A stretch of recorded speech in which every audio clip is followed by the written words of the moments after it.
solidarité, bonnes actions et petite histoire du soir. C'est la rubrique à braque de Pascal. Place à la rubrique à braque de Pascal. Et oui, ce soir on va parler d'abord d'abeilles et abribus. Ça va pas ensemble.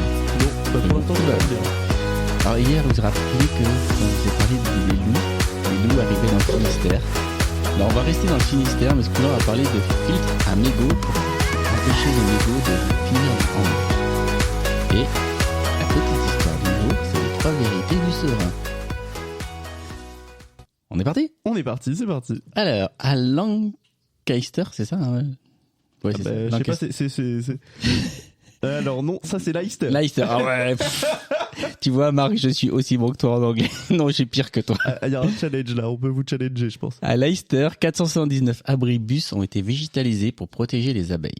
Pour enrayer le déclin des abeilles, certaines villes n'hésitent pas à installer des ruches urbaines, tandis que d'autres usent davantage de créativité. C'est le cas de Leicester, au Royaume-Uni, qui a remplacé les traditionnels abribus par des mobiliers plus respectueux des pollinisateurs. On découvre cela ensemble. Si cette ville britannique est connue pour son club de foot, c'est pour une toute autre raison qu'elle fait aujourd'hui parler d'elle. Un partenariat avec Clear Channel UK, un groupe spécialisé dans la publicité extérieure, Leicester a pris une décision écologique exemplaire. Remplacer les 479 abribus par des versions végétalisées. Objectif, favoriser la diversité locale. Ces nouveaux mobiliers urbains, surnommés les Bibus Stop, ont un toit recouvert d'herbes, de fleurs sauvages et de sédum. Ce mélange de végétalisation est une aubaine pour les abeilles, papillons et autres pollinisateurs. De plus, tout en préservant les insectes indispensables à l'équilibre des écosystèmes, ces abribus contribuent à rendre plus vert Leicester. Et ce n'est pas tout. Les Bibus Stops sont également équipés de panneaux solaires et produisent donc de l'énergie dès que la météo le permet. De plus, ils aident à capturer les particules fines et donc à limiter les pollutions. Mais Leicester n'est pas la première ville à investir dans l'apiculture urbaine.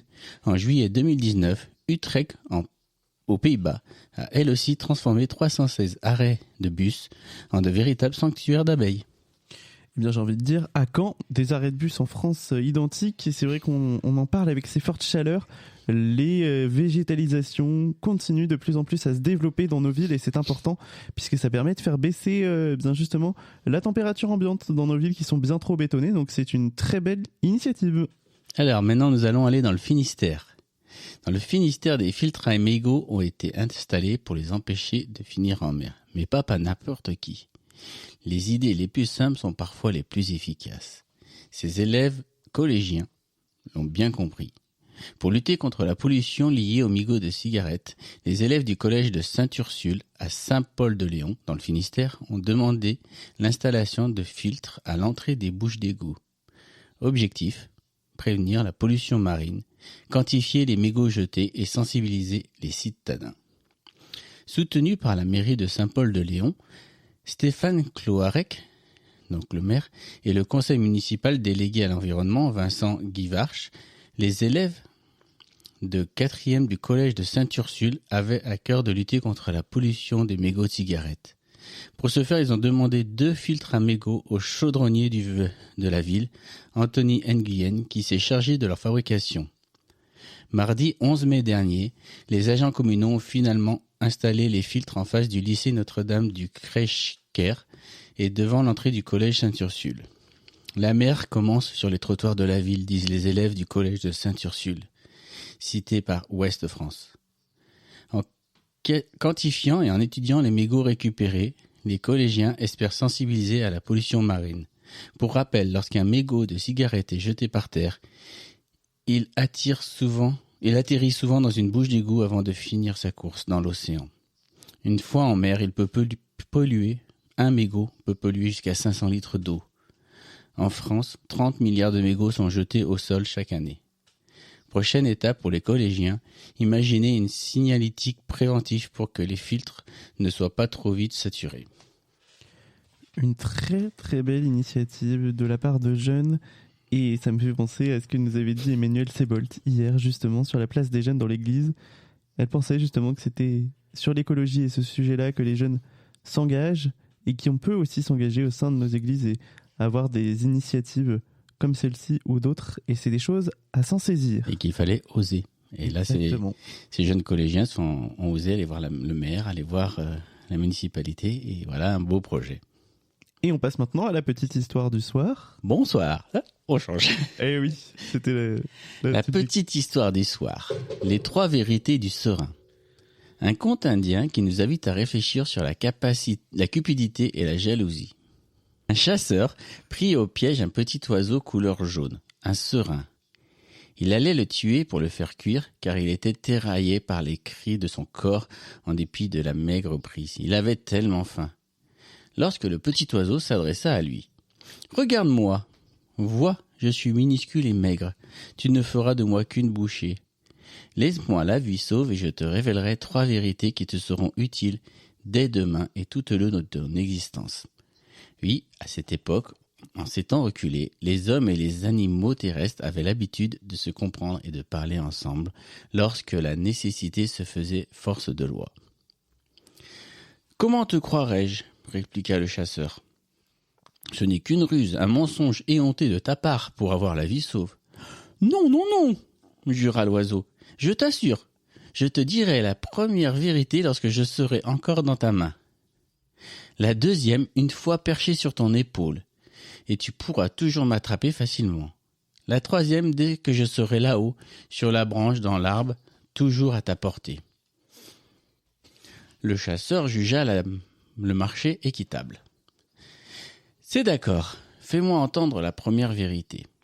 Si tu perds quelque chose, lui dit le serein, tu ne dois jamais le regretter, car la vie doit aller de l'avant, et non s'encombrer du passé. Que demain ne soit pas l'otage d'hier, car vivre dans le passé, être dans la nostalgie, c'est oublier le présent et se fermer les portes au futur. Vivre, c'est vivre l'instant présent. Le chasseur réfléchit et trouva que c'était une bien belle vérité. Combien de gens ne cessent de ressasser le passé. Avant, c'était mieux, on faisait cela comme ci, on faisait comme ça, et lui en faisait aussi partie. Il tint donc parole et laissa l'oiseau s'envoler vers l'arbre voisin. Si l'on te raconte quelque chose d'absurde ou d'invraisemblable, lui cria le serein, refuse toujours de croire à moins qu'on ne t'en donne une preuve éclatante. Fais confiance, mais vérifie par toi-même et multiplie tes sources. Le chasseur acquiesça avec force, car combien de ses semblables ne prennent plus le temps de réfuter, de vérifier, d'argumenter et d'arrêter de vivre des abrégés du vrai. Sur ce, l'oiseau s'envola encore plus haut, hors d'atteinte, et commença à rigoler, à rire, à se moquer du chasseur. « Comme tu es bête, comme je t'ai bien eu, sache qu'il y a dans mon cœur 2 diamants pesant chacun plus de 50 grammes. Non seulement, si tu me tuais, ils étaient à toi, tu serais riche, et en plus tu te serais fait plaisir en te délectant de ma chair tendre et parfumée. Mais tu m'as laissé partir. » Fou de rage, le chasseur s'en arracha les cheveux en regrettant de ne pas avoir tué l'oiseau. Puis il dit au serein, « Je le savais. Tu vois, la vie n'est qu'un mensonge, mais au moins tu as la vie sauve. En contrepartie, révèle-moi au moins la 3e vérité. »« Pourquoi faire, lui répliqua le serein, puisque tu n'es qu'un idiot qui ne met même pas en pratique ce que nous venons de dire. Je t'avais dit de ne jamais rien regretter, et tu regrettes déjà ton geste de m'avoir libéré. Je t'avais dit de ne pas croire des choses invraisemblables, et tu as cru qu'un petit oiseau comme moi, qui ne pèse pas plus de 15 grammes, dans ta main, peut renfermer 2 diamants de 50 grammes. Pauvre fou. Mais voilà tout de même la 3e vérité qui te concerne plus que tout autre et concerne tous tes semblables. La convoitise, la cupidité, la jalousie aveuglent le cœur des hommes, et ce sont pour elles que vous êtes tous abusés. » Sur ces belles paroles, le petit serein s'envola à tout jamais. Merci Pascal pour cette petite histoire du soir. De rien, Jonas. Toujours aussi intéressante, ces histoires du soir. une petite réflexion Exactement. qui, je trouve, est très d'actualité avec tout ce que l'on entend actuellement, surtout dans des situations comme des élections où on entend tout, le vrai, le faux, le n'importe quoi, et qu'on oublie de vérifier. Et qu'on regrette, on dit c'était mieux avant, quand c'était lui, quand c'était un tel, et c'était mieux. Et puis on vérifie pas les sources qui nous sont données. Et je trouve que c'est intéressant comme petite histoire.